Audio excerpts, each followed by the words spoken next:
law. The principles at stake, self-determination, the prohibition of annexation, and the protection of civilians under occupation are at the core of international law. Compliance with the Fourth Geneva Convention and the rulings of this court is not optional. It is a legal imperative. Under these conditions, Israel cannot invoke domestic law to exempt itself from the responsibility arising from these obligations.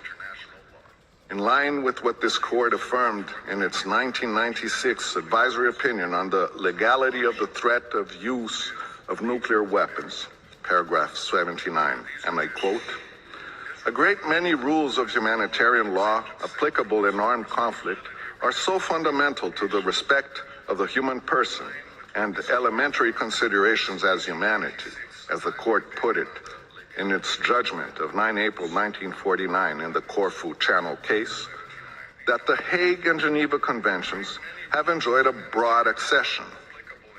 Further, these fundamental rules are to be observed by all states, whether or not they have ratified the conventions that contain them, because they constitute intransgressible principles of international customary law. End of quote. Mr. President, Brazil also wishes to highlight Israel's obligations, not only as an occupying power and under the international humanitarian law, but also as a member of the United Nations.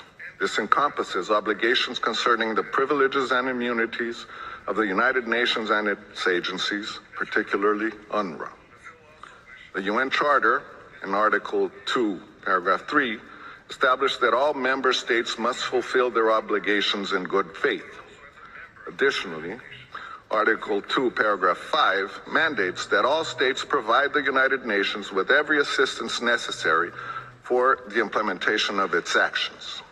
Consequently, Israel is legally required to facilitate UNRWA's operations in accordance with the relevant decisions of competent UN organs, including the General Assembly Resolution 302 and subsequent resolutions that have consistently renewed UNRWA's mandate. Furthermore, all UN member states must respect the privileges and immunities granted to the organization, its subsidiary bodies, and specialized agencies.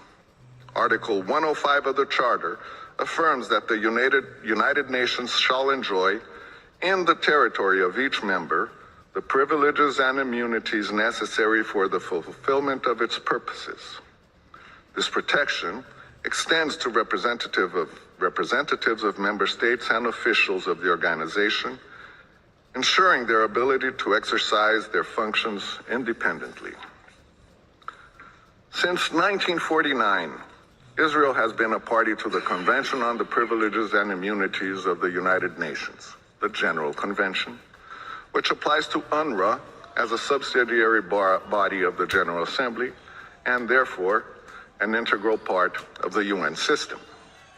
The General Convention clearly stipulates in Section 3 that UN premises are inviolable and that UN property and assets, regardless of location, are immune from search, requisition, confiscation, expropriation, and any other form of interference, whether by executive, administrative, judicial, or legislative action.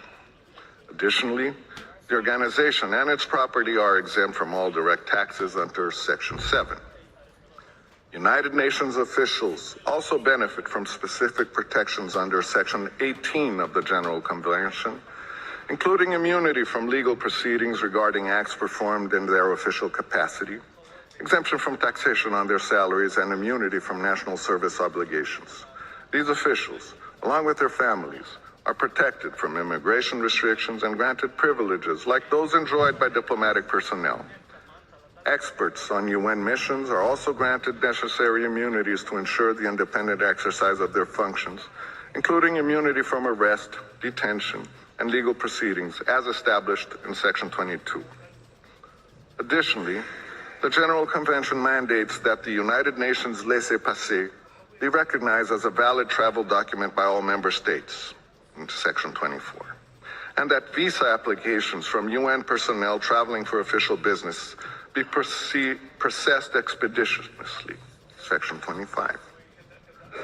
Israel has long recognized these obligations.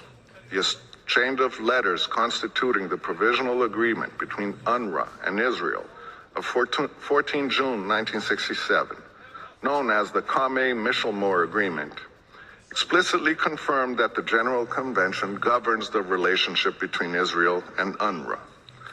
However, Israel's obligations towards the United Nations and its agencies do not derive from this bilateral agreement.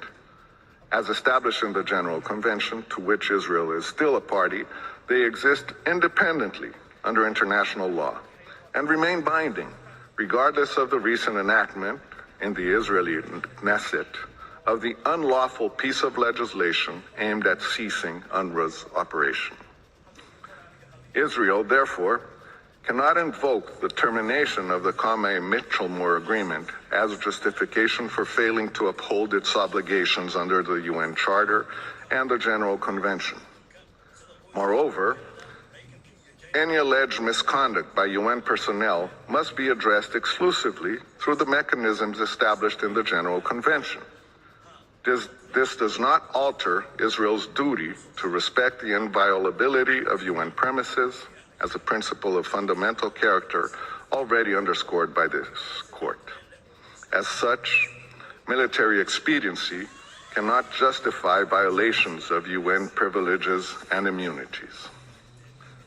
Brazil also underscores that Israel cannot rely on its domestic laws, including recent legislative measures, to evade compliance with its international commitments. Article 27 of the Vienna Convention on the Law of the Treaties unequivocally affirms that states cannot invoke their national laws as a justification for failure to perform their international obligations. Israel, as a state party to the UN Charter, has a binding legal duty to facilitate UNRWA's work in the occupied Palestinian territory.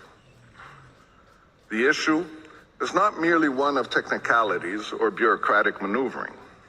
The lives of millions of Palestinians depend on the provision of humanitarian assistance, and this court's opinion is crucial in reaffirming Israel's legal obligations toward the United Nations and its agencies. Israel's failure to facilitate UNRWA's operations as a means of obstructing humanitarian assistance constitutes a direct violation of its international legal obligations.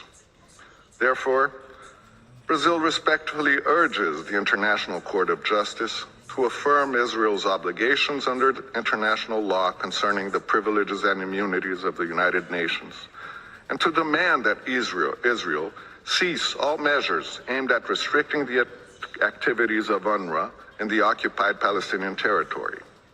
Only through full cooperation with the United Nations can Israel comply with its obligations under the UN Charter, the Fourth Geneva Convention, and other binding international legal instruments.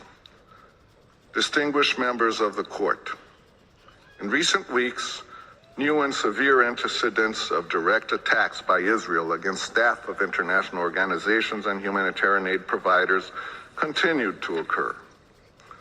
On the 30th of March, the bodies of 15 humanitarian workers from the Palestinian Red Crescent, Civil Defense, and UNRWA were discovered in Rafah, buried in a mass grave, having been killed by Israeli forces while participating in rescue operations in the southern Gaza Strip the previous week.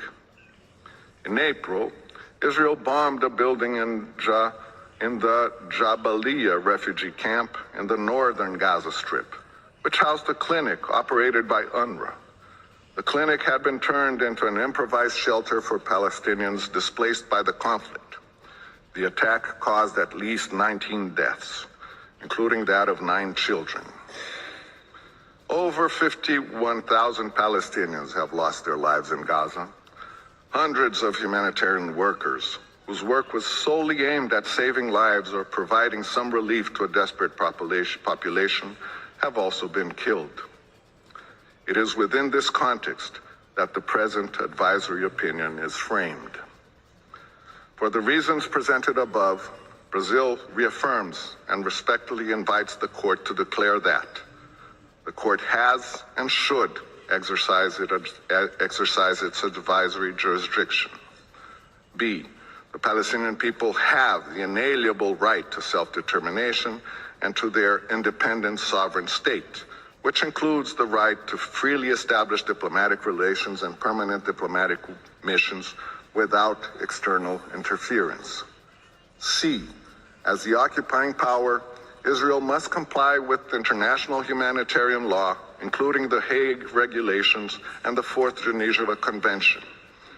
Israel is therefore under a non-derogable obligation not only to refrain from impeding or hindering the presence and activities of the United Nations, other international organizations, and third-party states in the occupied Palestinian territory, but also to facilitate and enable the immediate, safe, and unhindered delivery of humanitarian assistance at scale directly to the Palestinian civilian population in the occupied Palestinian territory. D, as a member of the United Nations, Israel must fulfill in good faith the obligations assumed by it in accordance with the Charter, including the obligation to give the United Nations and its agencies every assistance in any action it takes in accordance with the Charter. And E, Israel is under the obligation to respect the privileges and immunities of the United Nations and its agencies in accordance with the Charter and the General Convention on the Privileges and Immunities of the United Nations. We are confident that these are the inescapable conclusions that this court will reach. Thank you. I thank the representative of Brazil for his presentation. Before I invite the next delegation to take the floor, the court will observe a coffee break of 15 minutes. The hearing is suspended.